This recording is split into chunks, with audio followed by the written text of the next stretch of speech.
মার্কিন president Donald ট্রাম্পের বিরুদ্ধে যুক্তরাষ্ট্র জুড়ে আবারও হাজার হাজার মানুষ রাস্তায় নেমে এসেছেন। স্থানীয় সময় শনিবার দেশটির রাজধানী ওয়াশিংটন ডিসি, নিউ ইয়র্ক এবং শিকাগো সহ প্রধান শহরগুলো বিক্ষোভ হয়। ট্রাম্প প্রশাসনের অভিবাসীদের বিতরণ, সরকারি চাকরি থেকে ছাঁটাই, গাজা ও ইউক্রেন নীতি বিরোধীরা বিক্ষোভে অংশ নেন।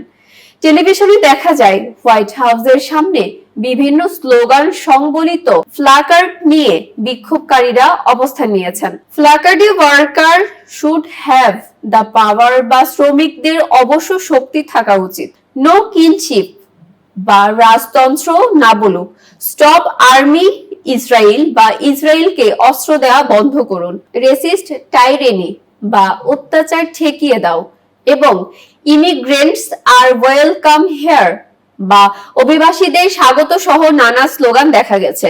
অন্যান্য শহরেও একই ধরনের প্লেকার্ড দেখা গেছে। বিভিন্ন স্থানে বিক্ষোভকারীদের অভিবাসীদের সমর্থনে এবং ট্রাম্প প্রশাসনের অভিবাসীদের বের করে দেওয়ার বিরুদ্ধে স্লোগান দেখা যায়। যেসব বিশ্ববিদ্যালয়ে ট্রাম্প প্রশাসনের তহবিল কমিয়ে বা বন্ধ করে দেওয়ার হুমকিতে আছে, বিক্ষোভকারীরা তাদের প্রতিও সংহতি জানিয়েছেন। হোয়াইট হাউসের কাছে লাফায়েট স্কয়ারে এক বিক্ষোভকারী বলেন, ট্রাম্প ও তার প্রশাসন অভিবাসীদের বের করে দিতে যুক্তরাষ্ট্রের আইন ব্যবহার করতে শুরু করেছে। এই অবস্থায় প্রতিবেশীদের বাঁচাতে আমরাও নেটওয়ার্ক ও প্রতিরোধ ব্যবস্থা গড়ে তোলার চেষ্টা করছি। কোন কোন বিক্ষোভকারীকে ফিলিস্তিনি পতাকা ওড়াতে এবং ফিলিস্তিনি রুমাল পেঁচিয়ে গলায় জড়াতে দেখা গেছে। তারা ফিলিস্তিনিদের নির্বিচারে হত্যার প্রতিবাদ জানান। ফ্রি প্যালেস্টাইন বা ফিলিস্তিন মুক্ত বলে স্লোগান দেন। বিক্ষোভকারীদের কাউকে কাউকে ইউক্রেনের পতাকা বহন করতে দেখা গেছে। তারা রাশিয়ার প্রেসিডেন্ট ভ্লাদিমির পুতিনের প্রতি আরো কঠোর হতে ওয়াশিংটনের প্রতি আহ্বান জানান। ওয়াশিংটন মনুমেন্টের পাশে বিভিন্ন ব্যানারে লেখা ছিল, ঘৃণা কোনো জাতিকে মহান করে না, সবার জন্য সমান অধিকার মানে আপনার অধিকার কমে যাওয়া নয়।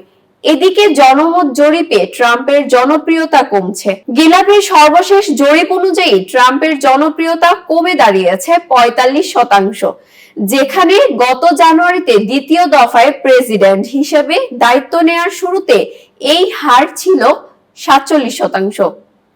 একই সময়ে 1952 সালে 2020 পর্যন্ত যে কোনো প্রেসিডেন্টের গড় প্রথম কোয়ার্টার জনপ্রিয়তা ছিল 60%। গত জানুয়ারিতে ক্ষমতা গ্রহণের পর এটি ট্রাম্পের বিরুদ্ধে দেশ জুড়ে দ্বিতীয় বিক্ষোভ।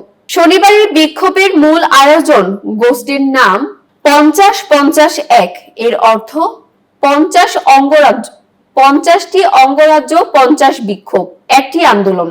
এই দিনের কর্মসূচির নাম ন্যাশনাল ডে অফ অ্যাকশন।